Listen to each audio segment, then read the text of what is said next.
श्री हरि विष्णु, राधे राधे। दोस्तों, आप सभी का मेरे चैनल में बहुत बहुत स्वागत है। आज हम आपके लिए संतोषी माता व्रत कथा लेकर आए हैं। बिना कथा के व्रत अधूरा होता है, इसलिए कथा पूरा सुनना चाहिए। अधूरी कथा बीच में नहीं छोड़ते हैं। पौराणिक कथा के अनुसार एक बुढ़िया थी। उसका एक ही पुत्र था। बुढ़िया पुत्र के विवाह के बाद बहू से घर के सारे काम करवाती, परंतु उसे ठीक से भोजन नहीं देती थी। यह सब लड़का देखता, पर माँ से कुछ भी नहीं कह पाता। बहू दिन भर काम में लगी रहती, उपले थापती, रोटी रसोई करती, बर्तन साफ करती, कपड़े धोती, और इसी में उसका सारा समय बीत जाता। बहुत सोच विचार के बाद एक दिन लड़का माँ से बोला, माँ मैं परदेश जा रहा हूँ। माँ को बेटे की बात पसंद आ गई, उसे जाने की आज्ञा दे दी। इसके बाद वह अपनी पत्नी के पास जाकर बोला, मैं परदेश जा रहा हूँ, अपनी कुछ निशानी दे दो। बहू बोली, मेरे पास तो निशानी देने योग्य कुछ भी नहीं है।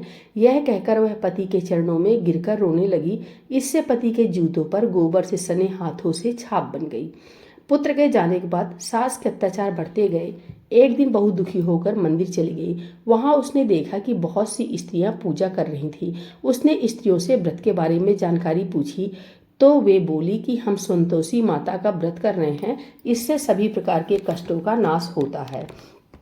स्त्रियों ने बताया, शुक्रवार को नहा धोकर एक लोटे में शुद्ध जल से गुड़ चने का प्रसाद लेना तथा सच्चे मन से माँ का पूजन करना, खटाई भूलकर भी मत खाना और ना ही किसी को देना, एक वक्त भोजन करना।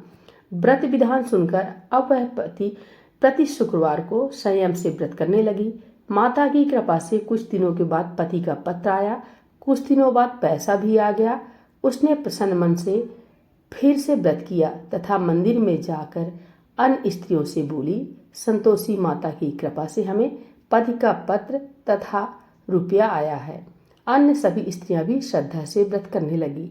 बहू ने कहा, हे माँ, जब मेरा पति घर आ जाएगा तो मैं तुम्हारे व्रत का उद्यापन करूंगी।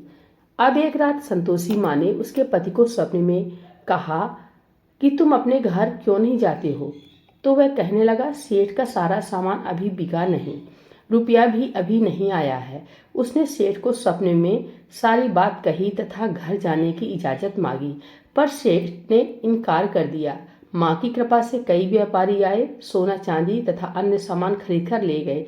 कर्जदार भी रुपया लौटा गए। अब तो साहूकार ने उसे घर जाने की इजाजत दे दी। घर आकर पुत्र ने अपनी माँ व पत्नी को बहुत सारे रुपए दिए। पत्नी ने कहा कि मुझे संतोषी माता के व्रत का उद्यापन करना है। उसने सभी को न्योता दे उद्यापन की सारी तैयारी की। पड़ोस की एक स्त्री उसे सुखी देख ईर्ष्या करने लगी थी। उसने अपने बच्चों को सिखा दिया कि तुम भोजन के समय खटाई जरूर मांगना। उद्यापन के समय खाना खाते खाते बच्चे खटाई के लिए मचल उठे, तो बहू ने पैसा देकर उन्हें बहलाया। बच्चे दुकान से उन पैसों की इमली खटाई खरीदकर खाने लगे, तो बहू पर माता ने कोप किया। राजा के दूत उसके पति को पकड़कर ले जाने लगे, तो किसी ने बताया कि उद्यापन में बच्चों ने पैसों की इमली की खटाई खाई है। तो बहू ने पुनः व्रत के उद्यापन का संकल्प किया। संकल्प के बाद वह मंदिर से निकली तो राह में पति आता दिखाई दिया। पति बोला, इतना धन जो कमाया है उसका कर राजा ने मांगा था। अगले शुक्रवार को उसने फिर विधिवत व्रत का उद्यापन किया। इससे संतोषी माँ प्रसन्न हुई।